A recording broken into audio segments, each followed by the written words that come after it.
Do you have brain fog? Do you feel weak and tired all the time?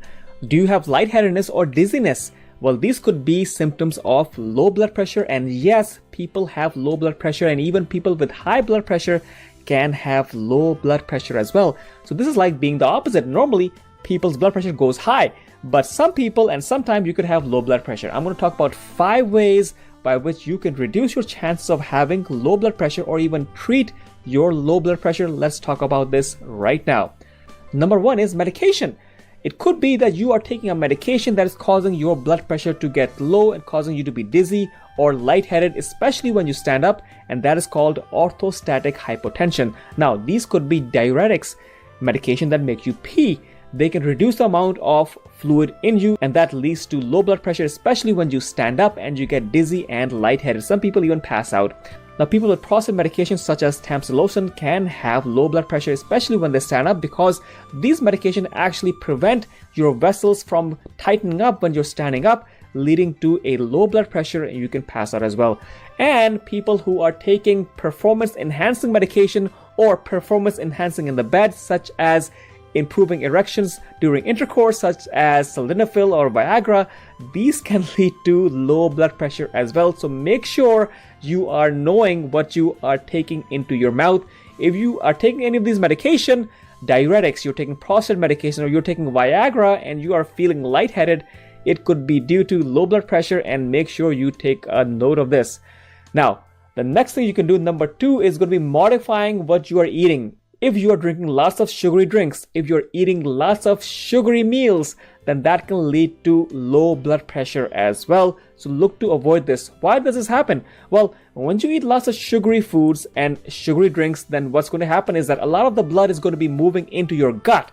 When that happens, you don't have the blood in your arms and legs or your brain, and that leads to low blood pressure. So you're having lots of sugary drinks, you're having lots of sugary food, that is reducing the amount of available blood in your arms and in your brain, leading to low blood pressure. Now, the next thing you need to make sure, the number 3 thing is going to be, make sure you are not constipated, because when you are constipated, you often strain. When you strain, you bear down, you put pressure on your gut. When that happens, you reduce the amount of blood coming back to your heart. When that happens, the heart has less blood for you to pump out. When there's less blood pumping into your body, naturally you're going to have low blood pressure. And we see this all the time in the hospital.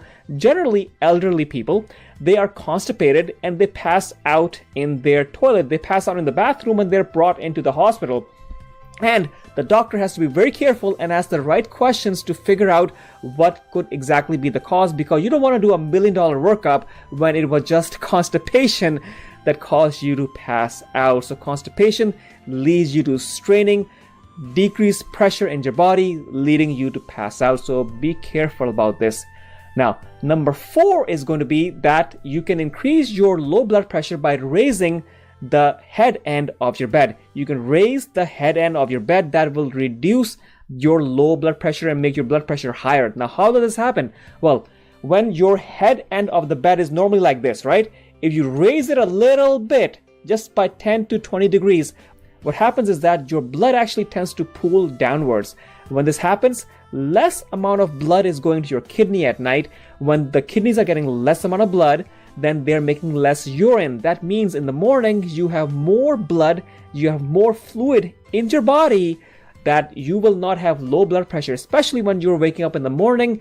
You need to get up, you need to stand up. You have adequate amount of fluid in you to maintain, build up that blood pressure. And the number 5th way of preventing low blood pressure, or at least preventing low blood pressure from causing you problems, is making sure you are doing your movement slowly, rising slowly. For example, if you're laying down and you have low blood pressure, you have orthostatic hypotension, then what you should do is, when you go from a laying position to a sitting position, take a minute. It's okay. Take it gradually, take it slowly. If you're sitting down and you're standing up, it's okay. Take it easy, take a minute, and you will be feeling much better. Because if you have low blood pressure, then if you stand up quickly, then your body is not able to adjust properly or quickly enough, and that causes you problems. So these were the 5 ways you can make sure low blood pressure does not happen in the first place.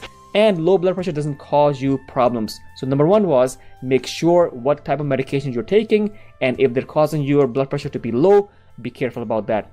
Number two is modifying what you're eating, because if you're eating lots of sugary drinks and lots of high sugar carbohydrates and lots of sugary food, then that can lead to low blood pressure as well. Number three was that don't be constipated. If you're constipated, you strain a lot, and that leads to low blood pressure because all the blood gets into your gut and not into your body. Number four is going to be that you should raise the head end of your bed by around 10 to 20 degrees. That will lead to decreased urination, and you will have good amount of blood in the morning, so your blood pressure remains stable in the morning. Number fifth is rising slowly. Make sure that when you stand up, do it slowly. Let your body acclimatize to your morning. Let your body acclimatize when you are standing up. Anyways, guys, let me know what you think. I have a different video where I talk about all the different symptoms of low blood pressure, and those could be dangerous. So check out that video. I'd love to hear what you guys have to say. Does anybody have low blood pressure, and what have you guys done about it? Let me know in the comments below, and also let me know where are you watching this video from. And if you really want to work on your blood pressure, I have a detailed course which I call the Blood Pressure Boss course. It will get you the knowledge that you need to correct your blood pressure.